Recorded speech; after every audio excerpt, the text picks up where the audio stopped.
Sailor Tarot Magic is the spot to get a reading from Sally, an intuitive healer and tarot reader. Known as the Nurturing Reader at New Jersey street fairs, you can also check out our YouTube channel for lunar and astro readings, as well as our Instagram for live weekly readings. Her rates are affordable, and you will leave with a newfound perspective. Sally is now offering an introductory class on tarot cards and intuition, and is available for parties. Call or text 732-314-0777 to schedule your reading today.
To the Irish hills of Michigan we go as we are finally back from our holiday hiatus. Tuesday nights have never felt so good while the drivers set the grid for the Up There Disc Golf 200. Now just a recap from last year, yes, 2024, we are in the new year now. We had 3 winners in the first 6 races. Justin Carey took home the season opener at Daytona, then Jeff Wright went on a 3-race winning streak at Atlanta, Sonoma, and Pocono. AJ Stravato broke that streak at Nashville, but Wright did not leave the winner's circle long as he rolled the dice to win again at Las Vegas. Drivers tonight will have to prove they have what it takes to make it to playoff contention as we are inching closer and closer to the chase for the Cup. This is the BTDY Racing League, sponsored by KHIO. My name is Logan Threlkeld, and alongside me, Adam Baker. Adam, it's been a long time since we've been together here on BTDY. It's wonderful to have you back filling in for Alec here tonight. And we've got a great matchup here for Michigan. We'll take a quick look at our track map here. Michigan International Speedway opened October 13th, 1968. 2 miles around this oval here.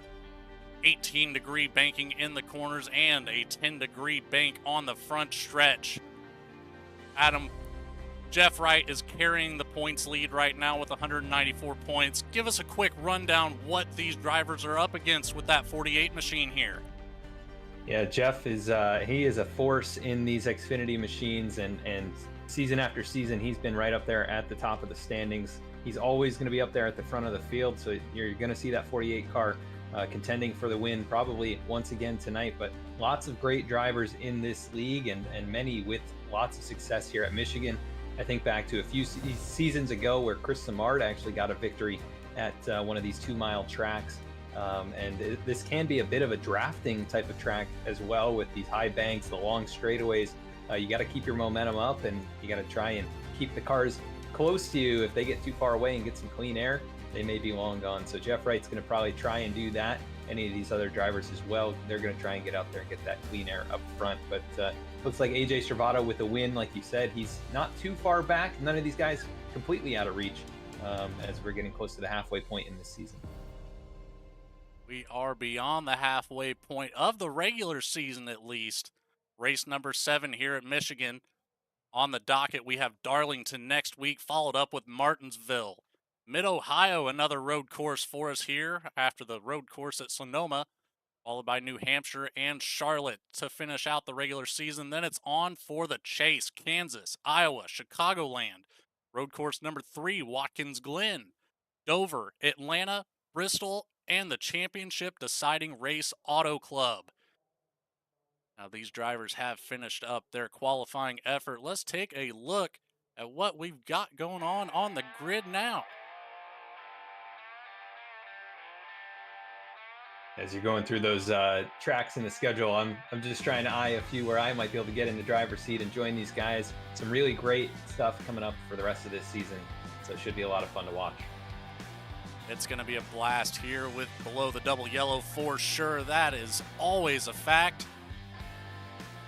On the pole, we have Brody Hayes in the 37 with a 39.457 next to AJ Stravato. He's going to be looking for another win under his belt in that 33 with a 39.460 for that second place position here tonight. Second row, our 4-time winner Jeff Wright with a 39.472, side by side with the 03 of Noah Mahalski in the 03. Ronnie Osmer in the 20 will take the 5th spot, next to Max Cost in the 63 on the outside line. 7th will go to the 7 of Caleb Weekly with a 39.607, next to Dallas Sullivan in the 46. Last but not least in our top 10, Dennis Faircloth in the 80, and Chris Samard, Mr. Sorry, in the 77, taking the 10th starting spot. Pulling off 11th here tonight, it's going to be Ray Massey in the number 23 machine. Aaron Lee going to be starting from that 12th spot on the outside lane.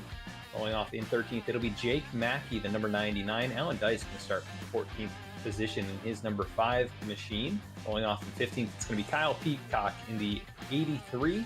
Rolling off from 16th, it'll be Jace Cully in the 65. Starting in 17th, it's going to be Justin Carey in his number 21 machine, a driver with a victory this season, looking to carry on his momentum here in the early stages of this year. Rob Denton going to be rolling off from 18th alongside him. Starting in 19th, it's Cody Adkins and Kyle Payne going to round out the top 20 here tonight, and rounding out the field, I believe it's going to be Todd Giles Jr. in the 21st spot. So 21 cars from Michigan here in the Irish Hills. Should be a good race. And should be plenty of running room here on this wide racetrack. There absolutely should be, and practice was tough. These drivers were all over the place, and it's a hot one out here tonight, Adam. 76 degrees in the air, but that track is 116 degrees on the surface. It's not going to be all grip everywhere. It's going to be a slip and slide all over the place.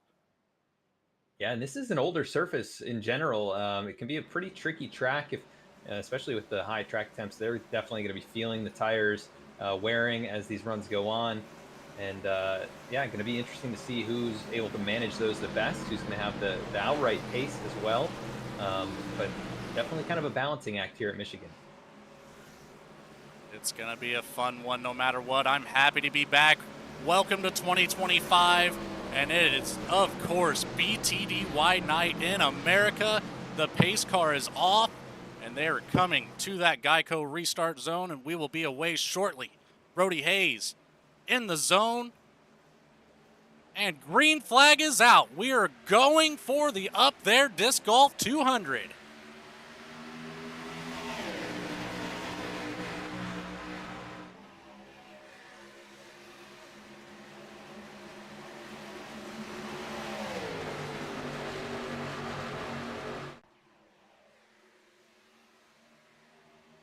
2x2 through the first two corners. That front row not separated by much at all.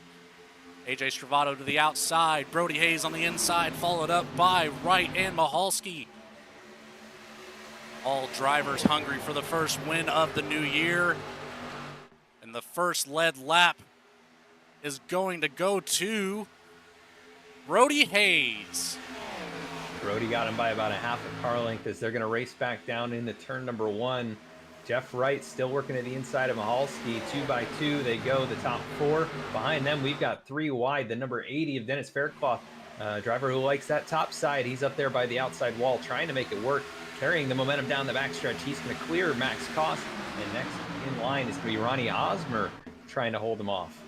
Ray Massey back here in that 23 Clark print shop machine. He is all over the field trying to make these passes. He finally gets by the 63. Now he's looking to the inside of the 20 of Ronnie Osmer.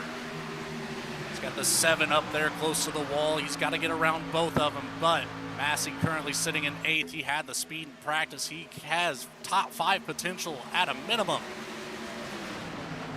Yeah, it's interesting to see who's already kind of moved forward and who's fallen back. Faircloth, your biggest mover so far. He's up 4 positions, and we got a car nearly bouncing off the wall right there. That was the 99 of Jake Mackey as he now makes a move to the inside of Alan Dice. But yeah, you can run almost anywhere around this track. Very, very wide. There's basically 5 grooves. Big bobble there from Alan Dice.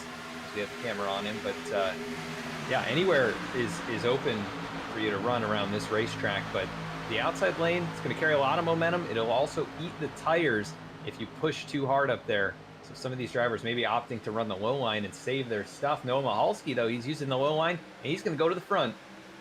Noah Mahalski assumes the lead here. Dennis Faircloth right behind him, battling with AJ Stravato. Faircloth down low, almost on that yellow line. Stravato loses a little bit of momentum, might be looking for a switch up here on the exit, but it does not look like it. And our top 5 are finally kind of settled out as Wright looks to the inside of Hayes. He's going to get there. Already seen a couple drivers who have pushed the limit of the tires. Dennis Faircloth and Noah Mahalski have gained a bunch of positions. They're at the front with the clean air and starting to drive away from these guys who qualified the fastest. Brody Hayes catches the wall, battling with Jeff Wright, and that's going to cost him the position. Here comes Caleb Weekly, going to move alongside the 37. He's going to take the spot away, actually down into turn 3, and then here comes Max Koss, also charging up back to where he started in 6th place. All kinds of movers so far in the top 10. Very interesting. It's going to be one of those races, Adam, where it really comes down to the ability to save tires. You don't really think that too often when you think of a 2-mile course. You know, you're obviously really watching the tires on the 1.5 miles, but these 2-mile courses are a completely different animal. There's a little bit of action back here around that 65 of Jace Coley.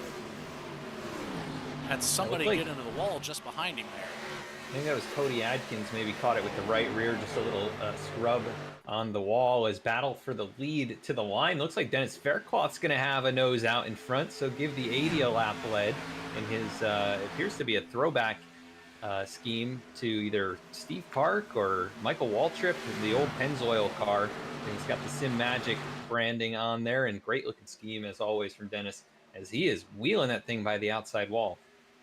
Dennis Faircloth holding it down out there in that 80 machine. He's a little early for the throwback challenge. That is next week at Darlington.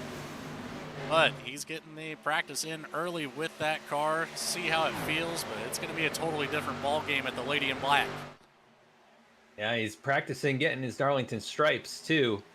He's running up there by that outside groove. That will be the preferred way around next week at Darlington. Such a fun racetrack. Excited to see that one as well. But how about these top 2 still side by side? Faircloth has a little bit of an advantage up there carrying that momentum. It's going to start to cost him here. Those tires are going to start to fade probably in the next handful of laps. And we'll keep our eyes on Stravato, Wright, Hayes, and the rest of the gang closing in. On board right now with the 33 of Stravato, taking a look at that battle for the lead from behind. Mahalski trying to make something happen here, but Faircloth just covering every bit of the track that he can. See if Mahalski sticks with the high line, or he's just going to follow the 80 machine for now. And Mahalski was faster by about a half tenth, but both those cars still quicker than Stravato or Wright. You go back a little ways further, Ray Massey actually put down the second fastest lap of the group here. And so he's looking pretty quick at this point, as one of the fastest laps of the race as well. So keep an eye on that 23 of Massey. He's up 4 spots. Could have a shot at getting up there and challenging for this lead. As big checkup now for Dennis Faircloth. Lost a lot of ground. Not sure what happened right there. Let's see if we can take it back real quick and find out here. Oh, yeah. He got a Darlington stripe here in Michigan, though. This is on the entrance of 3 now. He rode the wall all the way through 4 almost. Dropped him all the way back to 5th place after leading a bunch of laps. And now battling with Brody Hayes, the pole sitter. And not going to be able to contend with him at the moment. Here comes Weekly, and they're going to make a little contact on the front stretch. Contact between the 80 and the 7, Faircloth and Weekly. Faircloth already having issues, maybe used up those tires a little bit too much in the first 10 laps. Weekly tried to get under him, almost got there, but got a door instead. Loses no spot, stays right behind that 37 of Brody Hayes. Faircloth still to the outside, into the wall again. Checks up Max Cost, and I believe that's Chris Samard right behind him in the 77. Faircloth showing problems early. I've seen a lot of races where Dennis tries this outside lane and it hasn't worked as well as it worked in this race. Just got to be careful not to get any damage on a track with as much aerodynamic dependency as this one. You're going so fast down into the corner, and on these straightaways, you really don't want to have any extra drag. It's going to slow you up. And right now, he is starting to push out of the corner. You can see the big bobble there from Caleb Weekly right in front. That's going to check all of these cars up. That's going to allow Ray Massey a chance to get around Weekly finally. This is an opportunity he's been waiting for, as Massey does get around. Max Cost looking to the inside now of Weekly. Yeah, what a view that was right there. Nearly 5 different grooves being used in turns 3 and 4 by these 5 different drivers. And Faircloth now continuing to fade a little bit. Behind them, there's also a battle, Cully and Osmer side by side. But it looks like Osmer is going to win that battle for the moment. Yeah, so close out of turn 4, and that is more contact for the 80 into the safer barrier. As out in front, Mahalski still got 4.5 tenths over Stravato, but the lap time starting to fall off just a little bit for the 03. Looking off the back of the 03 of Mahalski, Stravato hunting him down, like you said, less than a half second, but Stravato's been on a different strategy where it seems like Mahalski may be using up those tires quite a bit more. But it's all going to come down to the battle of the 3s. And it's looking that way. We've got a lot of cars with 3s in their number, in the top 5, even in the top 10. We've got Max Cost back there in 7th, having a good start to this race. Samard behind him, moving up a couple spots. Jace Coley now, you're tied for your biggest mover with Ray Massey. So keeping an eye on some of these guys starting to make moves here in the first 20 laps of this race. Faircloth a little bit more of an issue out of turn number 2. Once more lost 2 spots to Jace Coley and Dallas Sullivan. Chris Samard to the inside of the 63. Ronnie Osmer looking to the inside of Max Goss. We are nearly 3 wide through 1 and 2. They are going to single file out Samard, Osmer, Cost. And big movement from Dallas Sullivan. Hits the wall and the exit, keeps it gathered together. Yeah, great save right there. Sometimes you're coming out of turn 2, the car, either lose the handle on it. He is definitely starting to slide in that car, but he must have pushed on the exit, caught the wall, and he had so much wheel into the steering that he started to shoot to the left. But good save. He's only lost 1 spot back now to Dennis Faircloth. But the Lego machine carries on, and we'll see if he's able to hold off a hard-charging Alan Dice behind him. And we saw Sullivan kind of dip down almost to the yellow line coming through the tri-oval to keep Dice behind him. Dice almost, he is at the back bumper. He's going to have that preferred line here. Will he be able to carry the momentum? He's past Dallas Sullivan now. Slide up in front of him. Dallas with a crossover move. He's got momentum, but will he be able to get back below the 5? And it looks like he's going to stay right where he's at. But up front, for the it's lead. a battle again. And here comes Stravato. It was a matter of time, I think. Saving his stuff. Now he's got the preferred groove on the outside, has that leverage, and Mahalski's not going to be able to do anything about it. 33 goes to the point. AJ Stravato, the Italian stallion, finally getting the nose out in clean air. Here comes Jeff Wright, not far behind him. Stravato kept Mahalski down way low on that corner exit, probably much lower rather than Mahalski wanted. Like you said, here comes Jeff Wright as well. 2 race winners and our first and second place in the points standing at the moment. About to be going head to head for first place as soon as Jeff Wright gets around the 03. There it is. 48 now hunts the 33 of Stravato. Yeah, and Brody Hayes is not far behind those two. I think he might have tried to save a little bit more in the beginning of this race. After starting on the pole, he had a little bit of clean air. Right now, he's 7th in the standings coming in. He would love a victory. It's been a while since Brody's been in the victory lane, but he has won in this league, and he's always up here contending. So, you just got to be in the right place at the right time, and got to be close enough at the end of these races to have a shot. And he's always seemingly in the picture. So it's only a matter of time till he gets back to victory lane. But yeah, good battle so far in this one amongst these leaders. And how about Ray Massey continuing to charge forward, still climbing through this field, 6 positions gained into the top 5. Good run so far for the Clark Print Shop machine. I tell you what, Adam, there's one thing you can say about that 23 is it's bright. If you look at that number, the reflectiveness off of the 23 itself, it'll catch your eye no matter where he's at on the track.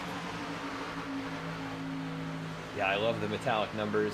It's nice that they added metallics here to iRacing. I think it's now been a couple of years, but we love seeing those in the Cup Series on some of the RFK machines and a few of the other Cup cars.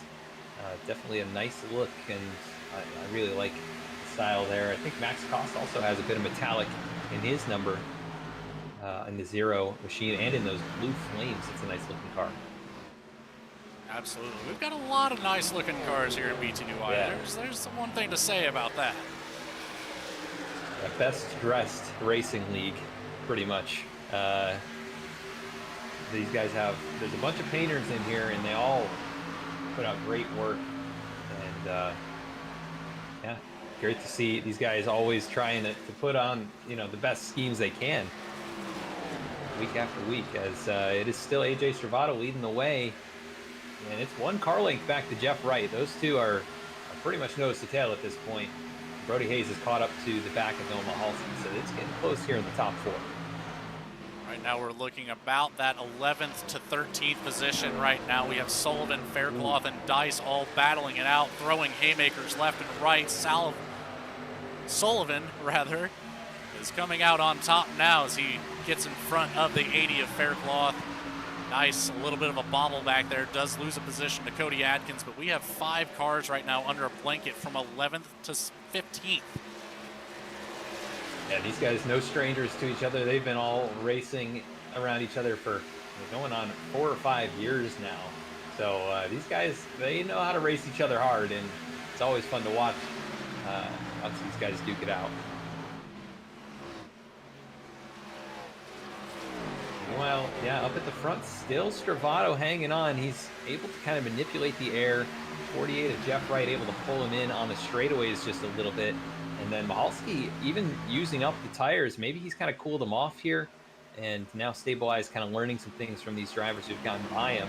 He has not lost any ground. And Brody Hayes is still a couple of car lengths back. He's not able to really cut that deficit.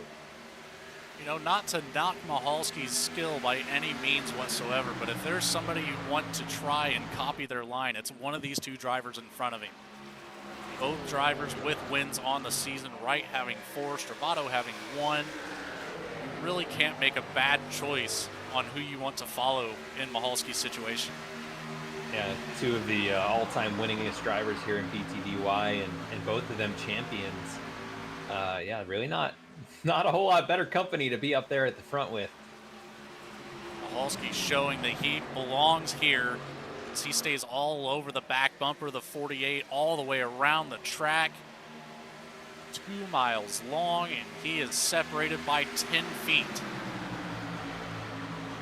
Yeah, and that's something you'll get here in BTDY. These guys are always competitive. You know, it doesn't matter how many cars show up. It is always a competitive race, and you're going to see battles somewhere on the racetrack. These top 4 seem to be in kind of a class of their own. Ronnie Osborne's now moved up into 5th, though. Look at Ronnie starting to climb back up towards the front of the field. He's gotten by Ray Massey, and we'll see if he's going to be able to challenge those top 4.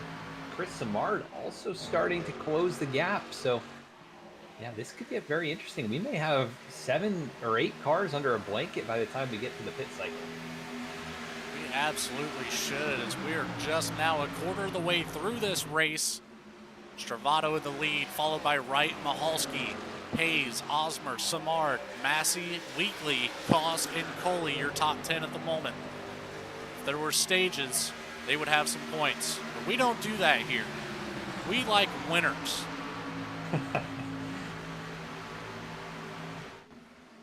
That's a Chip Ganassi statement, I think, right? Or I like winners. That's what he said. But yeah, I like stage racing in some ways, right? But that's more from a full championship perspective. It's kind of cool to be able to be competitive, be at the front as much as you can to get as many points as possible. But I love green flag racing, and these guys are one of the best leagues at that. I don't know how many races they go flag to flag without caution, but it's a lot as of late, right? These last couple of seasons, they have been sometimes flawless in these races. Yeah, absolutely, and that's what you have to win here in BTDY. The talent level between all these drivers is so high, you cannot afford to make a mistake if you want to come away with even just a top 10. Is Wright, a big bobble out of 2, collects it back and loses no ground to Mahalski. Maybe a little bit of time lost to Stravato, and he's got to be worried about those tires. I wonder when we will start seeing some of these drivers coming in for the pit cycle. Yeah, just Ronnie Osmer moving up to 4th right now. He just cleared Brody Hayes through 3 and 4. Chris Samard he's closing quickly as well. I'm going to look at the lap times, but he was 0.2 faster than AJ Stravato was Chris Samard. So that's a lot of time here late in the run to be quicker. And Ronnie Osmer was just about the same lap time as Chris Samard. So battle now for 3rd. Here comes the 20 looking to the inside. Should be able to clear Mahalski down into turn 3. Osmer and he's had going to clear him. Huge run. I think Mahalski may be starting to feel the tires here at the very end of this stint. And some of these other drivers like Ray Massey, right? He closed all that distance and just kind of hit a wall. The tires starting to fall off a little bit too much. Some of these guys who were maybe a little smoother and saved a little harder in the 77 and the 20, they're starting to make their moves. It's tougher as you get to the front, though. You see Ronnie Osmer was able to clear a few guys, no problem, and he's going to have a little bit tougher task, I think, passing these next 2. Absolutely. But while we have a little bit of a lull in the action, I say as Brody Hayes takes a look to the inside of Mahalski now, and he's going to collect that position for the time being. Almost door to door, almost contact through 3 and 4. Keep it clean. Brody Hayes falls off and allows Mahalski back in front of him, but that attack is on. As I was saying, though, we never did hit the race analysis tonight. 100 laps here at Michigan, as stated up there on the ticker. 200 miles around. Pit road speed, these drivers will have to slow down from about 160 miles per hour out of turn number 4 down to 55 to hit the pits. 4 tire sets available over the wall. Later on in the race, if we need them, 3 green-white checkered attempts. And only an 80% fuel load, pretty standard here for BTDY and the iRacing fixed setup. So didn't miss a whole lot there, but some notable information at least. Yeah, while you were going through that, Dennis Faircloth brought it down pit lane. So he's the first taker. You saw how hard he pushed early on, so it looks like he is maybe going to go with it's going to be a two-stop strategy, basically, from this distance. He might have a little longer last run, but he is flying, and he's about to get around Ray Massey for the moment, but he is a lap down. Massey into the wall as the 80 makes a pass, but lap times are about 2 seconds slower than some of the fastest laps of this race. So Faircloth should be able to pretty much clear all of the leaders on this end of the track. Definitely makes things interesting with that kind of a closing rate. Here he goes now to the inside of Jeff Wright, next to the Osmer, who's gotten into that second spot. Very impressive run for Roddy Osmer. Very impressive indeed. And Faircloth going to be able to get back onto the lead lap as nearly contact between the top two. Osmer is champing at the bit, I think is the actual statement. Is big bobble. And Stravato keeps it just out of the outside wall, and Osmer is going to take the top spot. So Osmer's going to come around and get a lap lead, I believe. Maybe his first lap lead of the season, Adam. Yeah, he's got this place figured out tonight. He absolutely does. I've raced with Ronnie. He's got real world ARCA and other, amateur motorsport experience. And, he's no slouch here on iRacing. He's won a lot of races in these leagues. And he knows how to get around some of these bigger tracks as he gets a big slide on. Here comes Jeff Wright, going to try and put the pressure on to get to the lead. Jeff Wright also put the air took the air off, rather, of AJ Stravato's 33 machine. You saw him sliding through turns 1 and 2 there on that exit. Brody Hayes is now going to look to the inside. A big slide for the 48 machine. Brody Hayes brings it down pit road. Osmer leads another one. Oh, man, I think Brody might have gotten speeding there. He really pushed his entry. Massey is in. I also see Max Cost bringing it down, and a whole bunch of the midfield bringing it down pit lane here. So we've got Osmer. Pretty much everybody from Hayes to Kyle Peacock, Justin Carey, Rob Denton. It's like Dice. Maybe Aaron Lee. Yes, there he is. So a good chunk of this field coming down early. I would expect a lot of these leaders to bring it in here in the next few laps. Here comes Osmer from the lead, and he's going to bring everybody else except Jeff Wright's going to stay out an extra lap. Interesting move there to try the overcut. Hard on the brakes. Sorry to cut you off there, Adam. Stravato got sideways on the entrance there, and it looks like possibly has exited the race. I've lost him. Jeff Wright assumes the lead. Yeah, interesting. AJ looks like he's fallen out here, and he was really pushed his entry. I think it was speeding, and I'm not sure what else happened after that, but may have called it a night. As drivers now working back off of pit lane. Samard is on his way out. Mahalski, Osmer, and Jeff Wright's going to bring it in here. He's going to probably lose about 2 seconds in this exchange. May or may not be a little bit less than that. We'll just have to see how things shake out. But Dennis Faircloth should inherit the top spot after the cycle, and he's going to actually have, I think, a pretty decent margin back to the next car, but much older tires. Yeah, so he has been out for coming around for the start of lap number 8 on these tires versus the rest of the field just coming down. So he'll have the lead for a few laps at least, but we saw 2 seconds of fall off at 30 laps. So if you kind of just quickly do the math, you may see about a second around 10 to 15 laps, which is going to give a big advantage to the drivers behind Dennis Faircloth. Jeff Wright just got held up big time on the pit exit behind Todd Giles. There was nowhere to go. He just pulled up behind him, exiting pit lane. Giles was down there on the apron and nearly ran him over.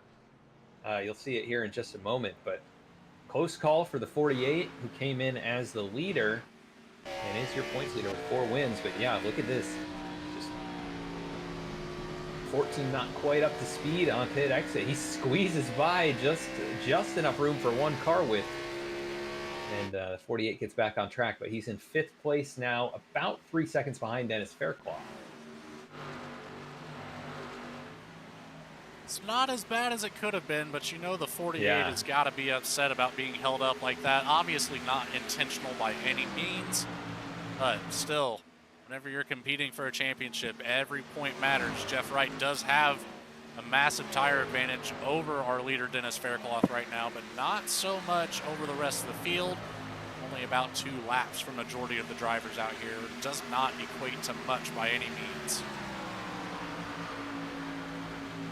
And during that pit cycle, we lost Kyle Peacock as well. He's taken in behind the wall. Not sure what happened there, but looks like the car just kind of vanished on the backstretch. So he is going to be relegated to the back of this finishing order. His battle for the lead. Here comes Ray Massey, also one of the earlier pitters. He's going to take that top spot away with a 6-lap advantage over the 80 of Dennis Fairclough. And we'll see that tire difference go to work here, as he should be able to pretty much drive away 3/4 of a second a lap. He's got a massive lead against the 20 of Ronnie Osborne, who followed. He actually didn't follow Ray Massey into the pits. He came in 1 lap later. But right now, Massey with a full second over the 20 machine. See if Osmer can make anything happen there to get around Fairclough as soon as possible. Maybe working with Samard and Wright to catch back up to the 23 of Massey. We should still see one more pit cycle in about another 30 laps or so. Yeah, and this worked out pretty well for Jeff Wright, I would say. Even with the checkup there on pit exit, he's pushed pretty hard on these first few laps, trying to make good use of the tires. But we saw how he started to fall off at the tail end of the first run. That's probably why he tried the overcut. Just go a lap further so you can push a little harder on this middle stint. And he's just worked by 2 drivers. Now he'll get up to second if he can pass Fairclough down the backstretch here. So already making his way back towards the front, and he is a few tenths of a second per lap faster than Ray Massey. So Wright has the speed to get up there. He's got plenty of time left in this race. It's going to be a matter of when, not so much of a matter of if for the 48 team. But he's got a slurry of race cars behind him. The 77 of Samar, the 03 of Mahalski in tow. Osmer just needs to get around Fairclough and fall in behind. He will surely get pulled up to the front and make this a 5-car battle for the lead as he finally does get to the bottom of the racetrack. Yeah, this is where it's going to get really interesting, because we've got slightly different strategies. But then the 77 and the 20 are, I think, by far the fastest cars on the long run. They were able to close up all that distance, in the last 5 or 10 laps of the first stint. So if they're able to kind of drive this middle stint and the last stint the same way, they're going to be tough to beat. Jeff Wright's going to have to figure something out on the long run, I think, if he wants to be able to contend with them and not try and win on a pit strategy call. Now, to bring pit strategy into the conversation a little bit more in depth, what would you think? You say that the 77 and the 20 have that long run speed. Do you think that they maybe look at doing an undercut here for the third stint and run out that last third of the race on some older tires and allow everybody else to come in and maybe put some distance between themselves on that pit cycle? Yeah, it's interesting. It really just kind of depends on the tire degradation rate. It seems to fall off pretty fast at the beginning of the run. You get this kind of middle section of the run where everybody's running very competitively lap after lap. You can see here, Mahalski, he's not given the position up to Jeff Wright, and he's on a lap older tires. These guys are running all basically the same lap time. It's just the very end, those last 5 or 10 laps. So if I was Chris Samard, I'd just try and split this thing up, and you're better at the tail end of each of the stints. Just try and run a pretty simple strategy, and consistently you'll be probably the fastest towards the end of this race. So I mean, Jeff Wright's going to have to probably try a little something different. That's why he went with the overcut to try and cut down the length of those two remaining stints. It's racing strategy is crazy, man. These guys, they know what they're doing, though. They are not just pitting willy-nilly, right? They're coming in when they think it makes the best sense for them. So it's one of those things you have to look at from multiple angles, and it's tough to do that from up here. Yeah. Whenever the only angle that we have is down onto the racetrack. Right now, battle's kind of all over the place. There was one here temporarily between Dice and Carey. Dice able to put a little bit of distance ahead of the 21, but up front, you're just talking about Samard. He's closed that gap up to Jeff Wright once more. Mahalski in front of Wright between the 48 and the 23 of Massey. Osmer finally got around Dennis Faircloth. Caleb Weekly also around Dennis Faircloth. Massey, Mahalski, Wright, Samard, Osmer, Weekly, Faircloth, Cost, Coley, and Adkins, your top 10 at the moment. Pretty cool to see that our top 6 are all within a second and a half this far into the race, nearly halfway under green. And these guys are all fighting for the lead. And we've got a few other battles, like you said. Adkins and Sullivan, those guys have been around each other all race long, just at the back of the top 10. And they're pretty much just nose to tail trying to make their way forward. We got really fun stuff up here in the top 5. As Mahalski takes a look to the inside of Massey now, he's going to get the advantage through the corner. Mahalski right follows. Massey's falling back. Samard may be able to take a position away. And he does. Samard makes his way to the top 3. Mahalski once again in the lead. A great move right there to be able to get around, not be held up too much. And Massey with the couple extra laps on the tires, maybe going to start to see the effects of that. He was so good at the beginning of the last run. Really fell off a cliff there at those last couple of laps. That's where he lost all of his time, and he tried the undercut, and you can see he's right back to where he pretty much was at that point. So I don't think the undercut's necessarily the move with the way the fall off happens here. Here comes Jeff Wright now. Going to try and take a look across the start-finish line. It's still Mahalski. 48, trying to get back to the point. About 20 yards too late for that lap lead, but it doesn't really matter as the 48 does take the lead once more. Slots up in front of the 03. Now Samard has the draft of both of them. Will he be able to make a move on Mahalski here shortly? As Mahalski takes another look back to the inside. Turns 3 and 4 have been very good to the 03. Pushes Jeff Wright just slightly up the racetrack. Wright able to hold it down. Mahalski stays to that inside. It's nearly at the bumper, just not quite there. Inside lane momentum is tough to contend with at Michigan. If you can stay on the quarter panel and side draft them, you know, that's going to be your best bet. He's starting to lose the handle just a little bit. You can see Samard now going to take a peek to the inside and see if he can get up there. He's got to be aggressive to stay with the 48 if he wants to put some pressure and cause that 48 machine to lose his tires a little faster. So yeah, this is going to be interesting to see if Mahalski is going to hold him up very much, because that could be the difference between Wright getting away or them staying in tow.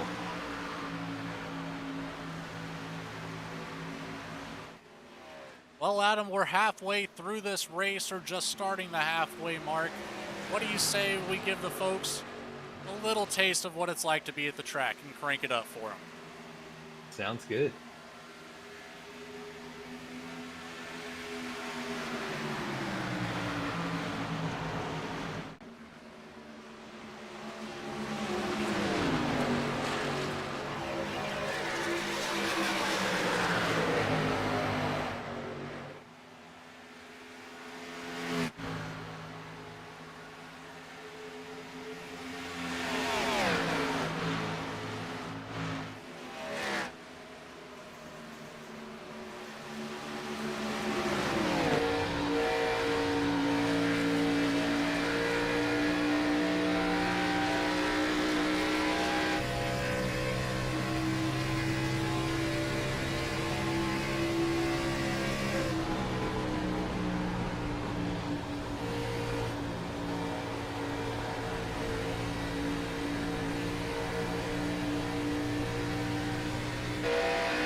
good battle up here for the lead. Here comes Chris Samard trying to get to the top of the scoring pylon. He's got the car alongside, right on the outside.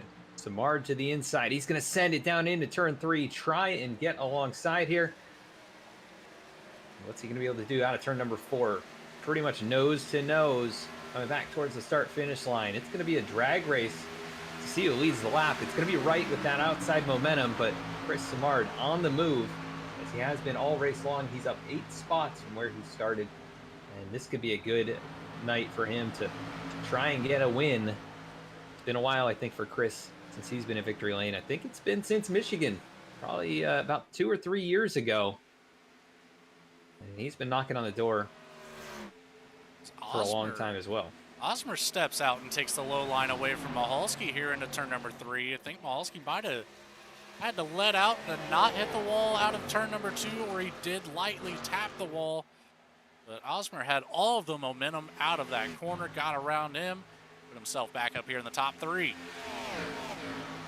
Yeah, and like I said, the 77 and the 20, they've been the best. At least they were the best in the first stint on the long run. And that may be the case as we're getting to about 20 laps into this run. Samard with a really big dive there in turn 1.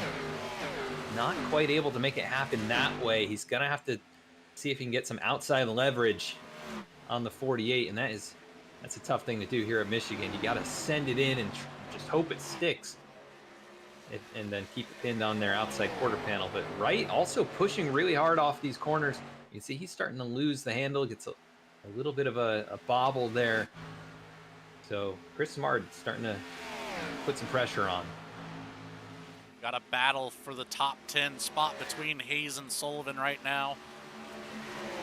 We've got Samard and Wright separated a little bit. We'll take a look back here to see what's going on in the mid-pack. Hayes did get around Sullivan there. Just a lap ago. We have Coley just ahead. Hayes, Sullivan, Faircloth behind. There's Coley into the wall right in front of him. That'll give Hayes an opportunity to pass down into turn 3, and he'll take that spot away. But Brody was up there, inside the top 5. He's your pole sitter here tonight, and he is nearly 9 seconds behind. He had a long stay on pit road. I'm not sure if it was a speeding penalty or something like that, or if he just had to kind of overcompensate and really, put the binders on after he got into pit lane. But yeah, he is well behind where he was running. Just not a good pit sequence for him. If my data is correct, Adam, it looks like he might have missed his box. He did not. He didn't spend any extra time as Coley goes down on the racetrack out of turn number 2, collects it. We've seen that a couple times out of that corner. But anyways, Brody Hayes, where was I even at? Oh my goodness. He might have missed his box there. Yeah, Brody Hayes might have missed his box. He didn't spend any extra time compared to anybody else in the box, but he had an extra 10 seconds on the pit lane. So might have bobbled the entrance or something there. That would explain his fall off back to battling for a top 10 position. Take a look back up here towards the front, though. Samard is all over Jeff Wright right now. He was just trying to make a move in turns 1 and 2, and now he gets a little bit of a push out of turn 4, running really close to the back. So he's got to be careful not to burn up the front tires, but the longer Samard puts this pressure on the 48, I think the closer that 20 is going to close in. He is already starting to pick up the pace, fastest car on the track. So I think Ronnie Osmer's got something to say about tonight's win. Ronnie Osmer not going to let it go easily, as we should be creeping up on that pit window for the final stint of this race. Keep in mind, these drivers had 4 additional tires. We've only taken 1 set so far. It's going to come down to cautions late in this race if we see any more than 2 sets get used here tonight.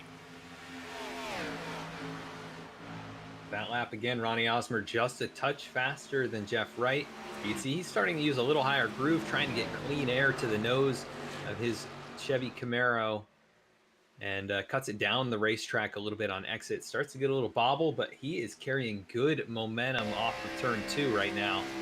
closes in just about a half car length behind Chris Samard.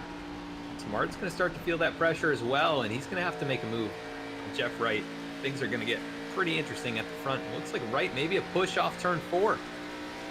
Seemed that way for Osmer as well. He came well up the racetrack way before Samard did. Samard did have a better run off of the corner, but not by much. Got a lap machine up in front of them. I'm not sure if that's Todd Giles or that is Kyle Payne, next car up in front of them. As they get close to him, that air's going to get a bit disturbed. A little bump draft from Osmer to Samard, pushing him down the back straightaway. Samard cuts it down, early entry, gets that clean air to the nose. And Jeff Wright running the middle groove, starting to, yeah, I can see the back end starting to creep out underneath Jeff Wright, but I think these other drivers may be struggling with a little bit more aero push. It appears that way, at least from up here. But that's why these guys are down here on the track and we're up here in the booth, Adam. They can handle this type of pressure. Speaking of pressure, the 03 of Mahalski's caught back up to the 20 of Osmer. Saw him creeping into the picture there on that exit of turn number 2.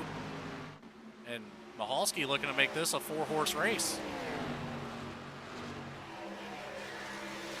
And still 4 cars under a blanket, and Ray Massey's not too far back. Caleb Weekly is still, he's within arm's reach, but he's starting to lose touch with these leaders. 3.5 seconds, the difference there. But still, very impressive that we've even got close to a half dozen cars battling for this win after over 60 laps of green flag racing. 60 flags of green lap racing is no surprise to me here at BTDY.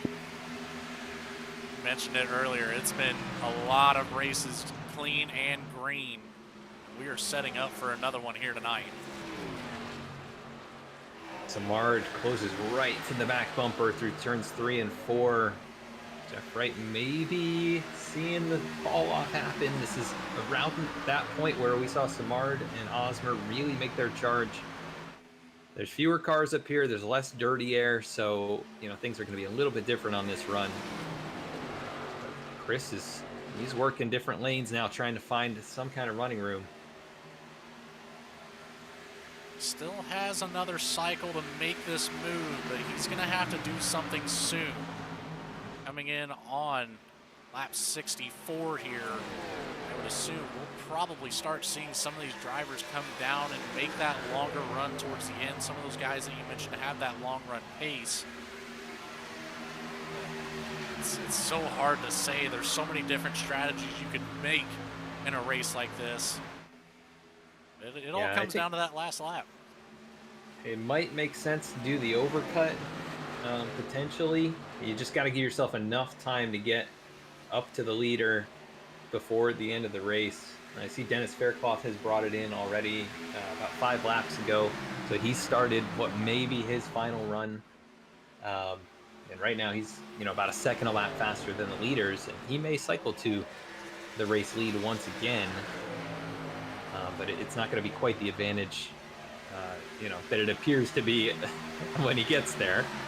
So yeah, it'll be interesting to see how they play these last 35 laps. So we've talked about our top 10 quite a bit. Let's fall back just outside of the top 10.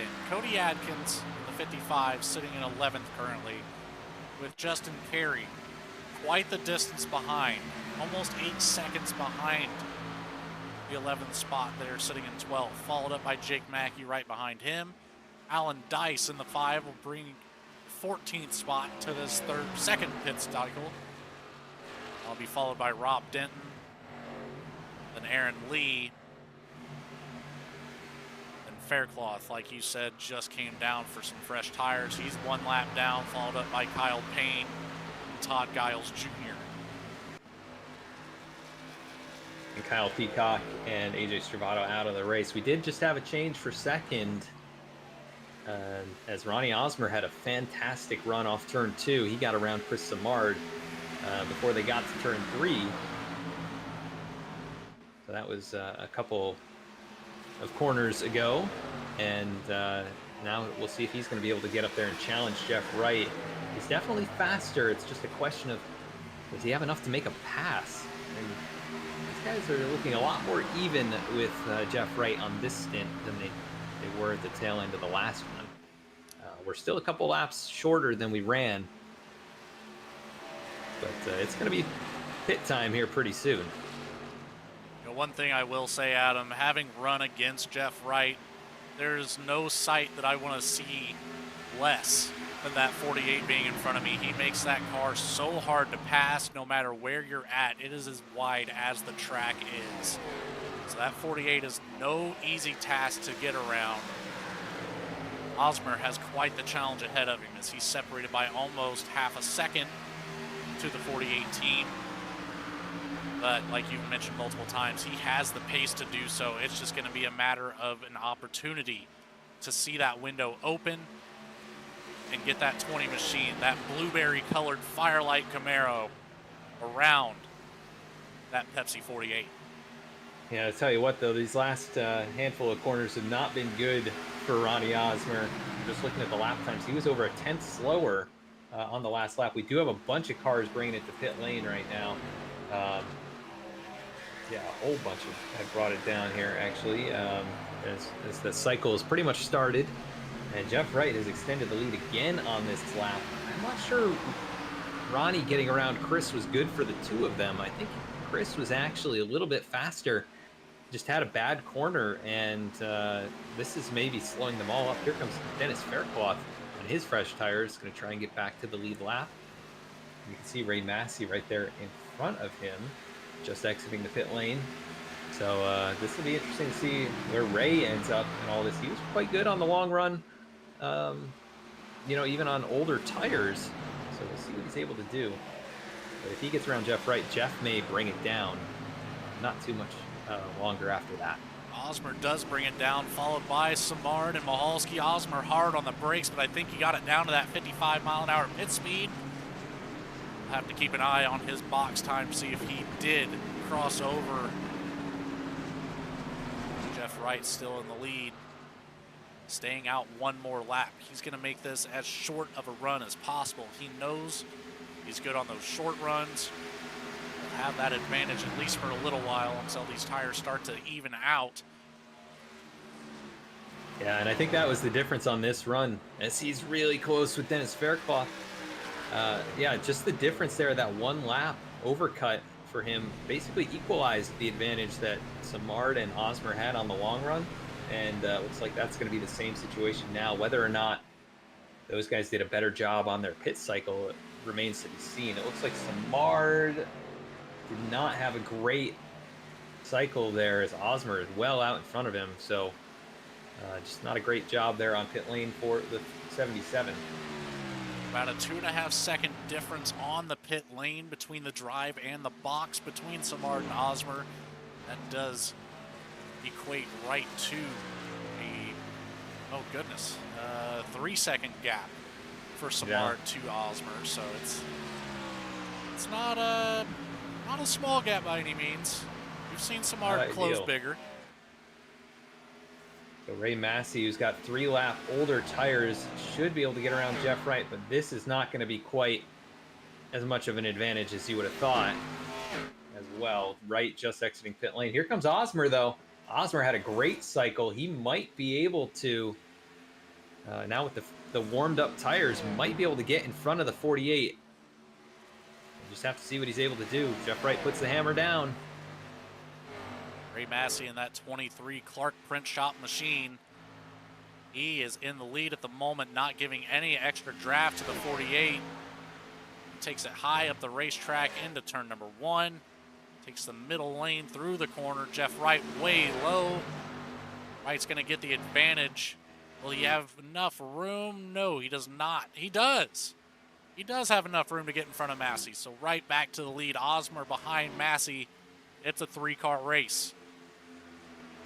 I think Ray Massey might be at a bit of a disadvantage here, but I'll tell you what, Ronnie Osmer ran the fastest lap of the race last time around. This one might be just as quick, as he's keeping up with the 48 of Jeff Wright on 1 lap fresher tires. Taking a look at the lap times, not his fastest, but I think that may be the second fastest lap of the race. So Ronnie Osmer has the raw pace.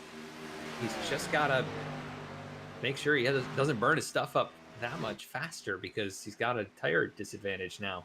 And we have a temperature advantage now. Track down 8 degrees, 108 degrees on the track surface. So it has cooled down. We should see some of these new tire lap times drop. So we're seeing a handful of them coming through around that qualifying time. It's a battle up here now. I think it's probably coming down to Wright and Osmer. We'll see if we get any kind of yellow flag at any point, but fairly spaced out amongst the rest of the field. So probably just going to be a head-to-head battle, which is what you'll have to see. You know, almost 75 laps into a green flag run. The fact that we've got 3 cars right now under half a second separated from each other, that is, again, that's an incredible thing, and you don't see that everywhere. And it's even more shocking to see it off of such a long break that we had for the holidays.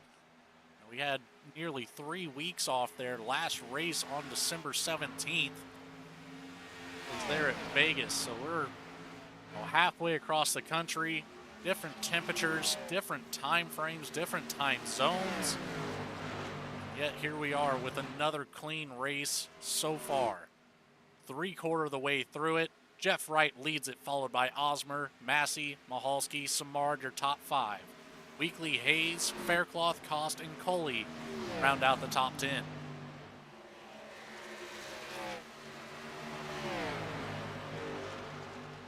And everybody's made that final stop. You know, everybody's been in within the last 17 laps.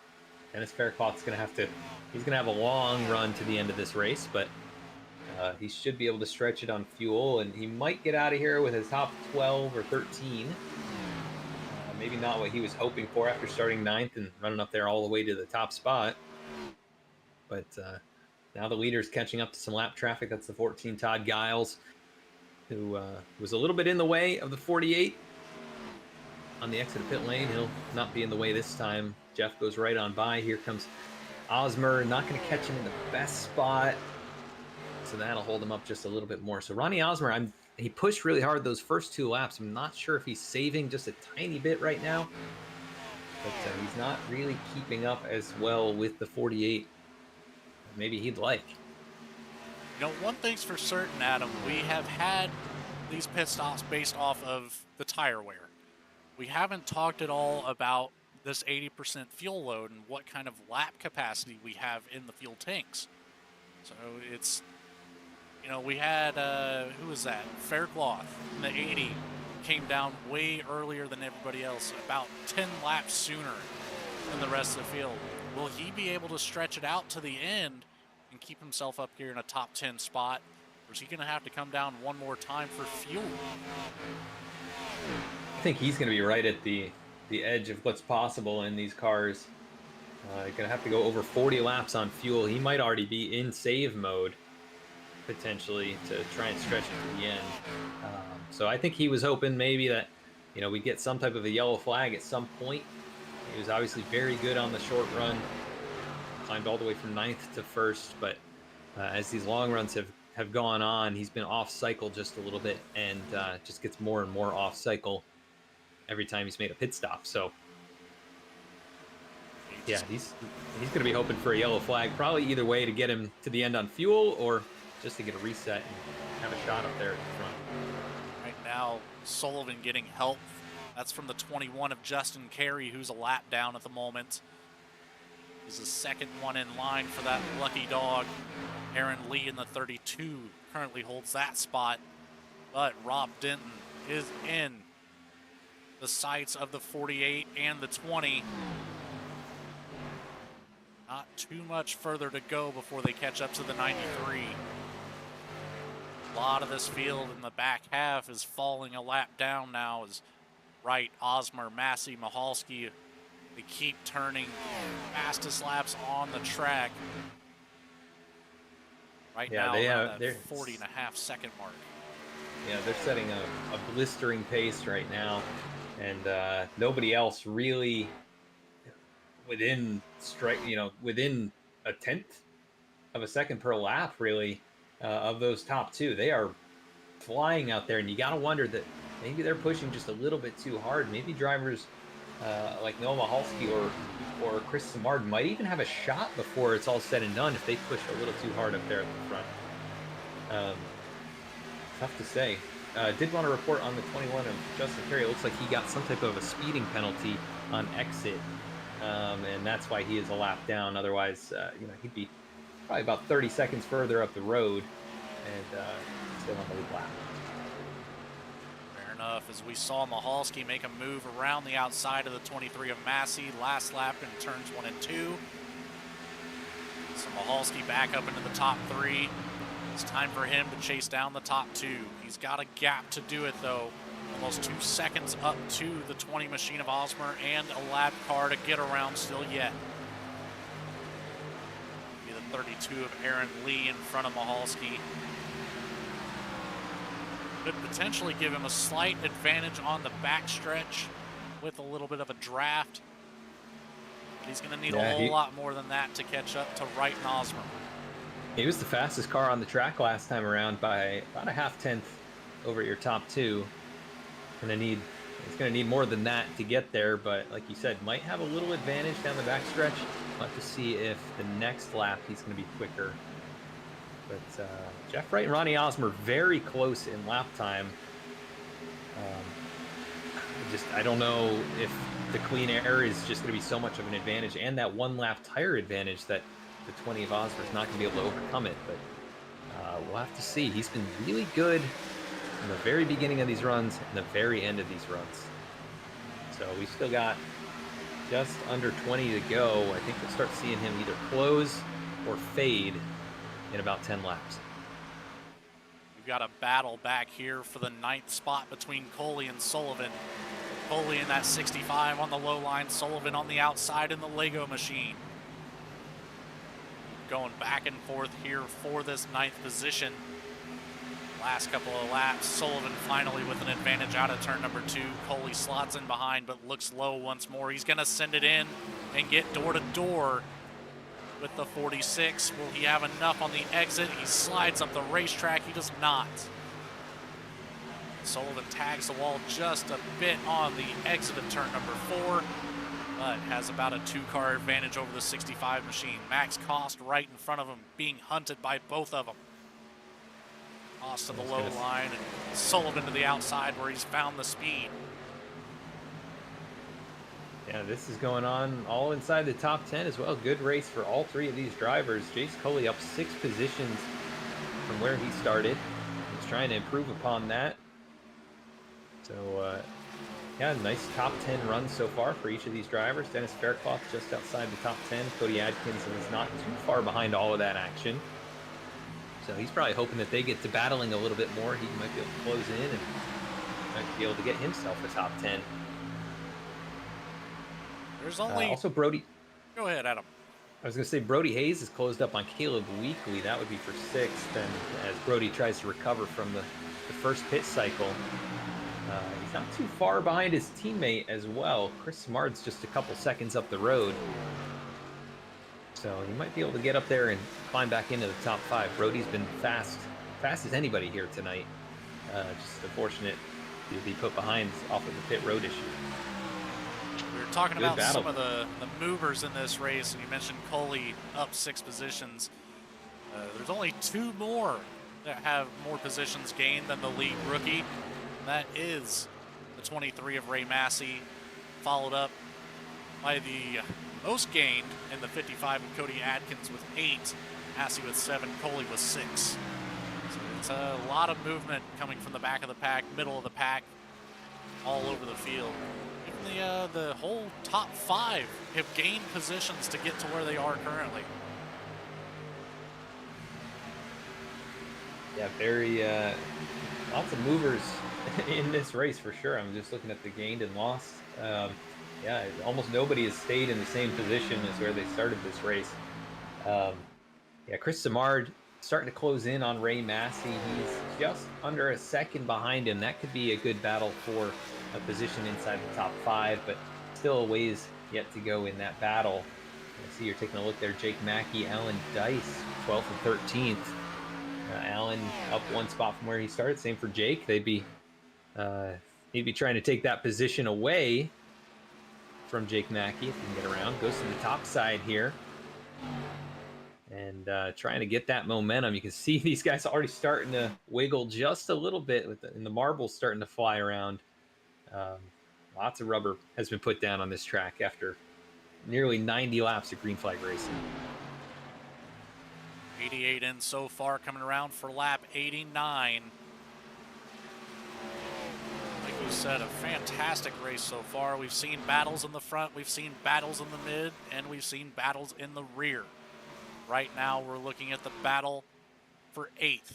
That's Max Cost in the 63 with Dallas Sullivan hot on his tail. Looks to the inside. He's got the momentum on that low side. He is clear. He's going to slide up in front of Max Cost now and take that 8th position away. Sullivan into the wall in the exit.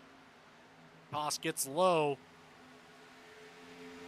Not enough to get back around the 46 here. Yeah, I'll have to send it down into turn 1. Might try and do the same exact move, a little bit of a slide job, but can't get it up the hill fast enough.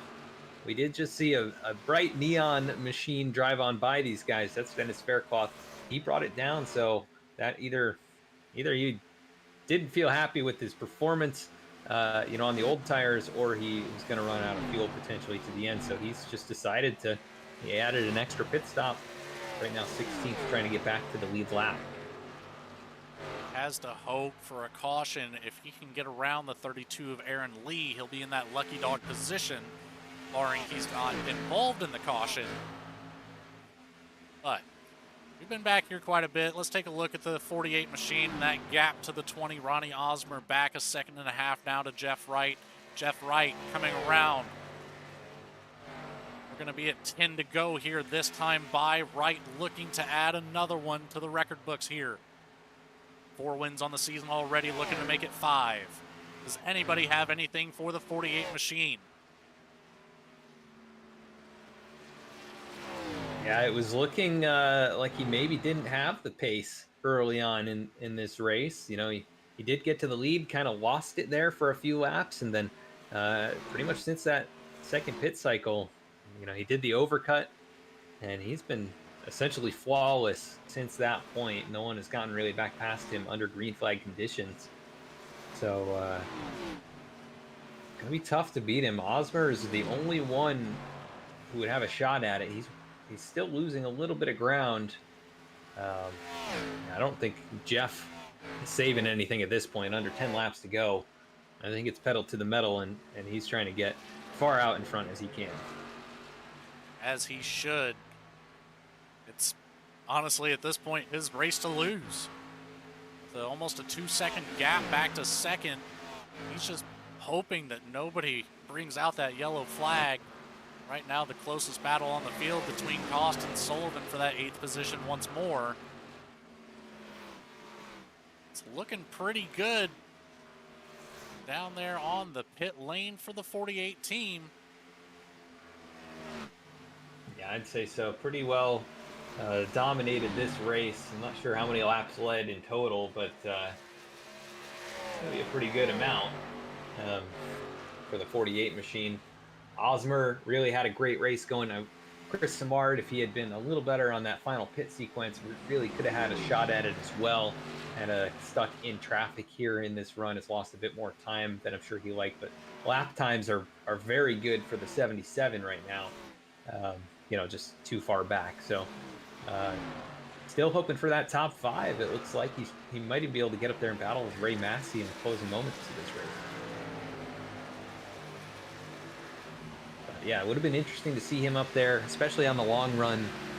Looked to be potentially the best car on the track. As looking further back, still Dallas Sullivan, Max Cost continue to swap positions inside the top 10. That's a fun battle to watch. Max got a huge run off turn 4. And he is right to the back bumper again. Keep our eyes on this one for a little while. We've got another battle developing a little further back between the 5 and the 99. Alan Dice and Jake Mackey for 12th spot. About the same distance here as what we've got on screen between Cost and Sullivan. Dallas got big loose there off of turn 2, and here comes Max to the inside, sends it down low. He's using that seam between the first and second lanes as Dallas right there in the middle of the track.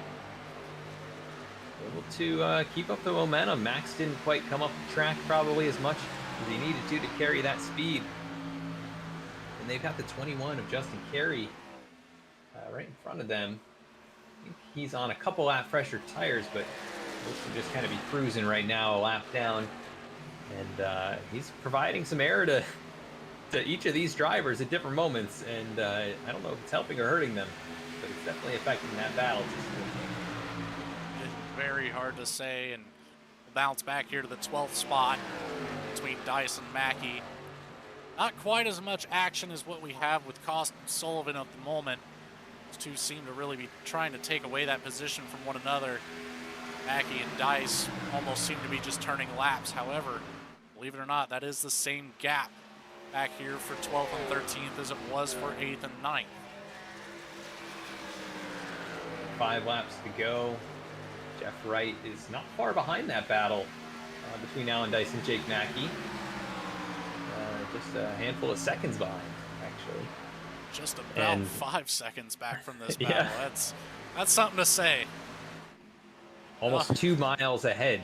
You know, he's probably about 1.5 miles ahead, if not more than that, than those guys. That is an impressive display of speed from the 48 tonight, and we're used to seeing that. But you know, I don't get to watch it from the broadcast booth as often as some of you guys. So I didn't think he was going to be able to just drive away like this at the end, but proved me wrong.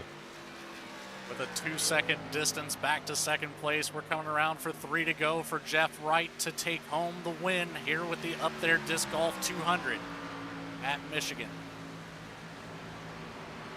These next 6 miles are going to go by so fast. We have about 1 minute and 45 seconds left in this race if it stays green.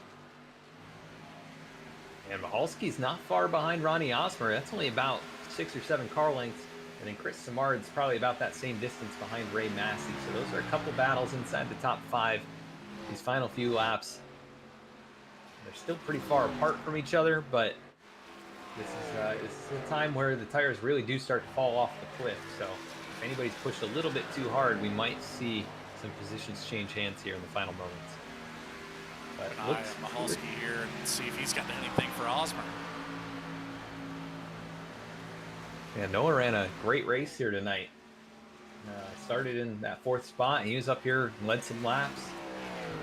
It's like, you know, barring a major mistake from either of the top 2, he will come home on the podium in 3rd. But a big bobble there from Osmer. That's going to close the gap a little bit. Just a little bit. On board of the 03 now. Nothing to hold back here at this point. You know, you push as hard as you can here with the white flag coming out now for Jeff Wright.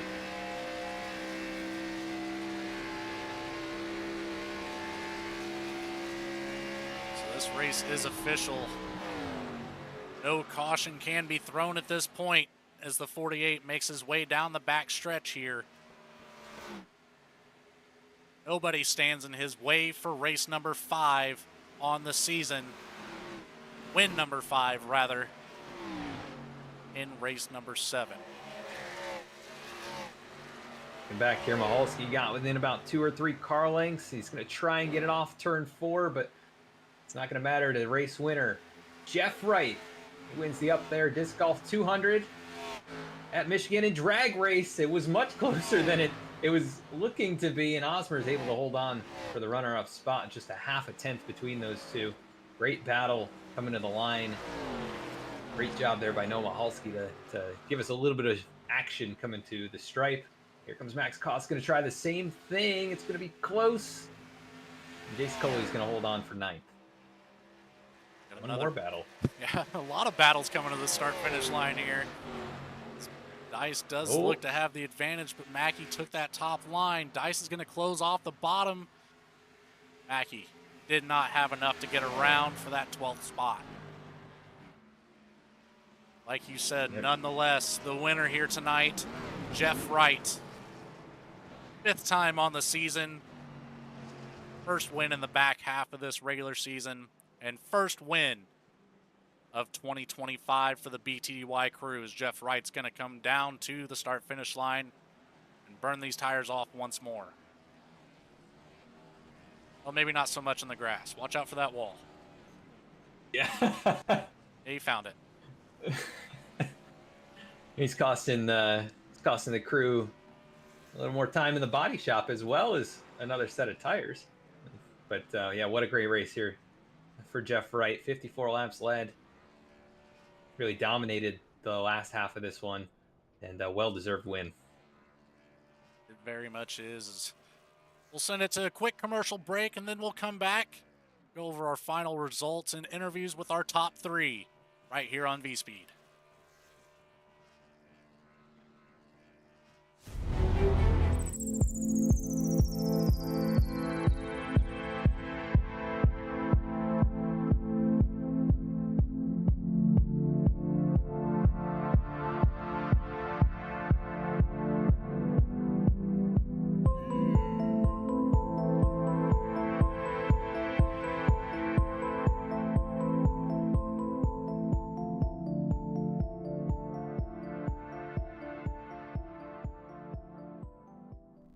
Sailor Tarot Magic is the spot to get a reading from Sally, an intuitive healer and tarot reader.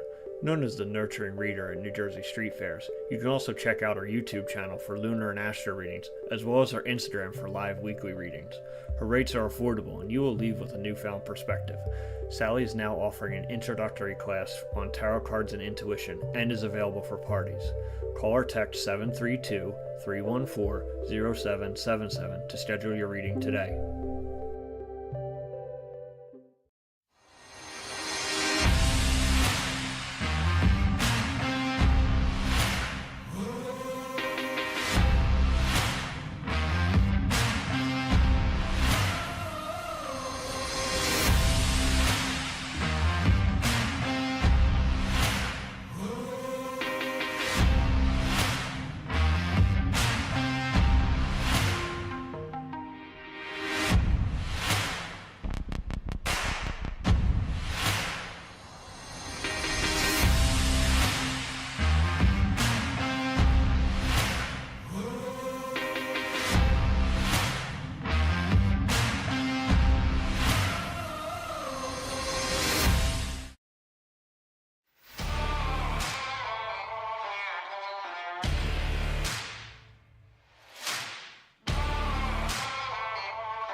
And we're back for our post-race coverage here for the Up There Disc Golf 200 at Michigan.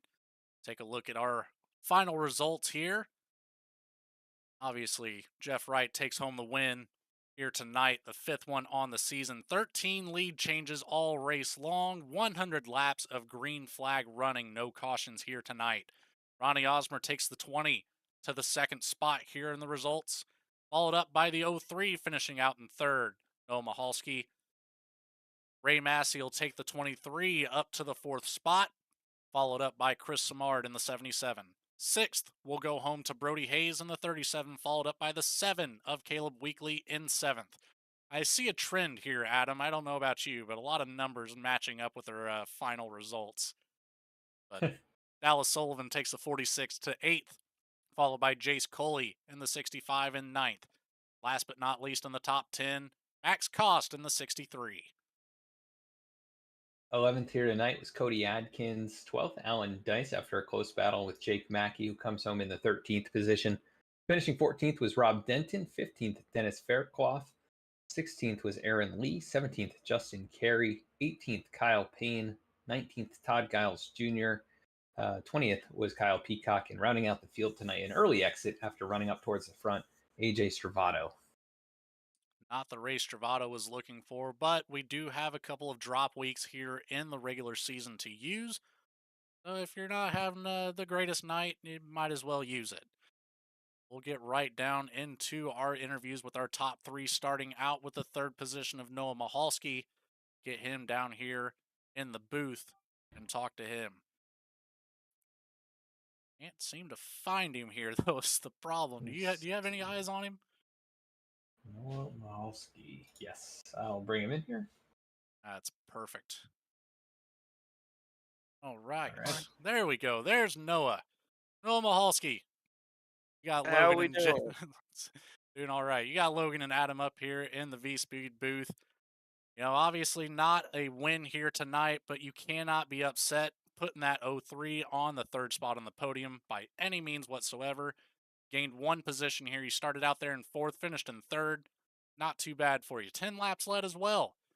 But give me a quick rundown. You had a great first half of the race, a great middle half of the race, and not as great of a 3rd stint, but still very, very good. What was the strategy behind catching up to the leaders and staying there with them? We saw you battling with Wright and Stravato early on, and then it just it kind of seemed to dissipate a little bit. Yeah, well, here in Michigan, clean air is normally king. Tonight it felt a little bit different. You're a little more loose if you had clean air. I don't know if you guys caught that on the broadcast at all, but like I just wanted to get to the lead, so I kind of aero block because that's a big thing here in Michigan. And after AJ and Jeff caught back up, I was just kind of riding, just trying to save tire and stuff, so I wasn't getting crazy loose toward the end of the run. And then during that first pit stop, we slid through the box a little bit, so we lost a little bit of time. And then I don't know, I kept running that tire saving line, I guess, here, and I just kept up with all of them and was there until that last green flag stopped. Then we kind of all spread out, and I was hoping I was gonna beat Ronnie there to the line, but wasn't able to. He got a little loose out of 4, and I was hoping I could dive it down there, but just not enough momentum to get there. You made it nice and close coming across the start-finish line there. There's no doubt about that. But coming into this race, you were sitting 14th in points. You're about 42 points behind Jeff Wright, but with his finishing position here tonight, you're going to get quite the bump. I would expect to see you in the top 10. Now, we are in the back half of this regular season. We've got a couple more races to go. We've got Darlington next week, followed up by Martinsville. 2 short track races. How are you feeling going into the next 2 weeks? What's your outlook on the points chase going into the championship? Well, I don't know. Martinsville, I think, is kind of a free for all there. Normally, it's not super clean. Any of the races that I've run, in a different league, we had kind of some luck in the truck. I don't know how well that'll translate to the B car here, but Darlington, I don't know. I can drive Darlington relatively fast, I feel. But the big thing there is just going to be passing. It's so hard to pass there. So qualifying effort is going to mean everything next week is what you're saying. Yes, sir. Well, fair enough. Noah, I hate to cut it short by any means, but do you have anybody to say thanks to for your success here tonight? Yeah. Want to thank Strobel Auto Repair for sponsoring the car. I got Fanatec on there, AutoZone. Like to thank you guys in the booth for doing this every week and watching us just go out there and have fun. All of the league sponsors, Martin Sports, Haler Tarot Magic, Affinity for Gaming, Up There Disc Golf, and KHIO, all helping this be a thing every week. Without them, I don't think we'd be able to do this. Very true. And, obviously we have to thank the sponsors too for allowing us to put on this series with you guys. But Noah, we will see you next week at the Lady in Black, Darlington. You have yourself a great night and hopefully get some practice in for that track and maybe get some passing practice down. Yeah, All right, we buddy. will sure try. We will see you next week. All right, thank you, sir. That'll take us right into our second place finisher, Ronnie Osmer, who's standing by with Adam Baker. Hey, Ronnie, this is Adam and Logan in the VSPEED booth. You got a copy? Yes, I do. Well, Ronnie, you had a great race going here tonight. You come home just one position short of the victory. Really good long run speed, especially that first and second stint. You were able to get up there and challenge Jeff Wright. And in this last bit here, you had a tire disadvantage and you were right on the back bumper there. Put some of the fastest laps of the race down. Just what did you need to be a little bit closer in those final moments? And was there anything you could have done differently throughout the race to get yourself maybe out in front a little bit more? Over the race, I probably wouldn't change much because I felt like that was probably the best tire saving race I've ever run, and just I took care of myself early, and then I probably under pushed in that second run, but I was still keeping up with Jeff, even though I feel like I would have pushed a little more earlier. I probably would have been closer to him going to last pit stop, and last pit stop probably cost myself about half a second overshooting the pit. And then so the only possible thing I could have done different is just to not lift and just wreck Jeff next time because he's just unbeatable. Yeah, I mean, you were right up there with him, both you and the 77. You guys were just kind of on a different, level with the long run speed, especially those first two runs. You were up there battling with him and battling with Jeff, and just a really good time watching that and seeing what was going to, shake out in the end. And ultimately, you lead a couple of laps here and come home in that runner-up spot next week. Logan, remind me where we're headed next week. We got Darlington next week, Ronnie. All right, Ronnie, how do you feel about going out there to another difficult racetrack? I felt pretty confident going to Darlington. If I can save tires as well as I did this week, I feel like I could still finish second to Jeff, but it's still going to be a good run, and so it should be a fun one next week. Yeah, definitely one of the most challenging ovals on the circuit. So it should be exciting to see if you can go out there and get yourself a victory at the Lady in Black. But second place here tonight, Ronnie, very impressive watching you charge through the field a couple of times and pass a bunch of people here tonight. Anybody you want to give a shout out to? Shout out to guys at Firelight and you guys for having an awesome broadcast.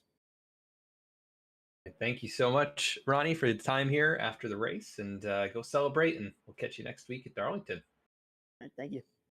Thank you. Second place finisher, Ronnie Osmer. We're going to go now to Victory Lane, where Logan Threlkeld is standing with winner Jeff Wright. Let's find Jeff right here. He has disappeared from where he was. There he is. I found him. Let's get him down here. Jeff Wright, you've got Logan and Adam up here in the VSPEED booth. You got a copy? I got a copy. Well, man, you started out third. That didn't last for long. You were battling for second, then obviously taking first. You had 54 laps led here tonight, over half the race, and most importantly, race win number 5 on the season. Is there anything that anybody can do to slow you down at this point? Like, you're taking them all.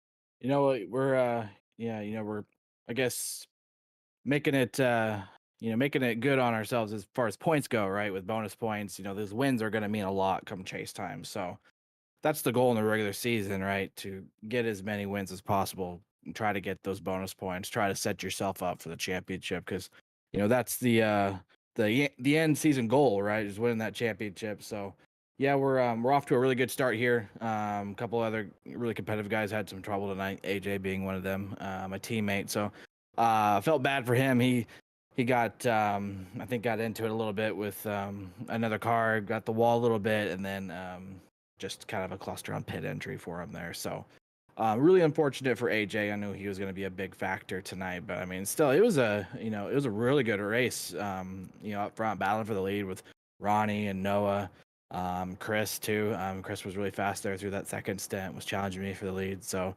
it wasn't easy by any means, Logan. We had to go out and earn this one, and just thankfully we were able to execute that last pit stop really well, and I think that put us in a really good spot to close it out. Well, nobody said it was easy, but you sure make it look easy. Now, we've got the 48 machine, like I said, up here in the winner's circle 5 times so far this season. We've got Darlington next week. You came into this race with a 32 or 33, no, 22 or 23 point lead, rather, over the second place. Obviously, this number's going to enlarge with another victory on the books. But we've got Darlington, Martinsville. What are your thoughts about those two tracks coming up here on the schedule back to back weeks? Yeah, two of the most challenging tracks, I would say, in all of the NASCAR tracks that we go to. So, Darlington requires a lot of focus. I mean, if you lose focus just for a split second there, you're going to find yourself in the wall and with some damage, and it's going to be a long night for you. So, got to be prepared to go in there and just have laser focus, try to stay out of trouble, try not to hit that wall, try to keep it clean. It's just such a narrow racetrack, a lot can go wrong there. So, qualifying is going to be really important there, just to try to kind of stay ahead of the cluster. Because I mean, you could qualify 10th, and something happens and third or fourth place, you're more than likely going to get collected in it. So qualifying just so important at Darlington. And then Martinsville is its own animal. It's tight. They call it the paperclip. There's some bumping and banging there. You're gonna get I guess they call it Rubbins racing, right? You're definitely going to see some of that. You might see some tempers flare. So, yeah, it's going to be, I think, an interesting few weeks here in BTDY. So everybody should make sure to tune into VSPEED these next 2 weeks, because it should be very entertaining. These are challenging racetracks, and I'm looking forward to going to them, try to tackle them.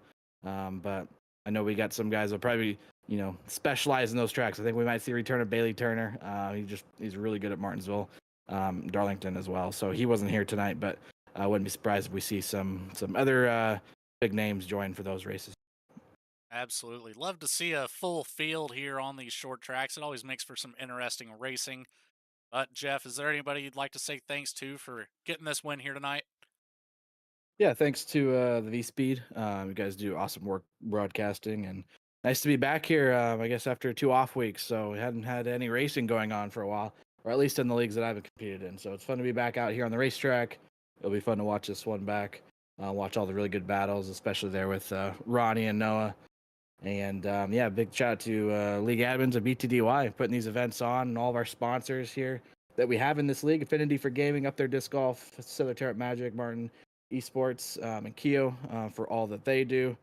And then just got to give a shout out to Seth Hatchell. I don't know if he's watching tonight, but heard the news that he's going through a tough time at the moment. So thoughts and prayers with his family, and would love to see Seth back out on the racetrack whenever he can. He's such a fierce competitor, and when you name a track like Darlington, that's, I think, of Seth Hatchell there. He's won a lot of races there in this league, and want him to get well first, but looking forward to having him back here on the racetrack.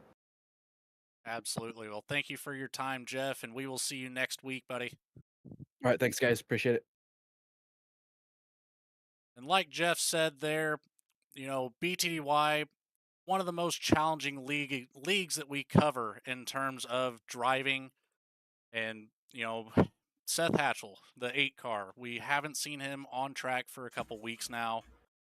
He's obviously facing some serious challenges of his own right now. So if you have any free time, please take a look into the description for the race here tonight, and we will We've got a link in there for his GoFundMe. Read all about it, catch up on it, see what's going on with the 8 machine.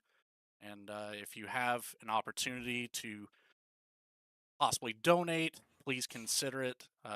Longtime BTDY driver here, longtime friend, and obviously one of our VSPEED drivers. So our hearts are with him. Hopefully everything goes smooth in the next coming weeks.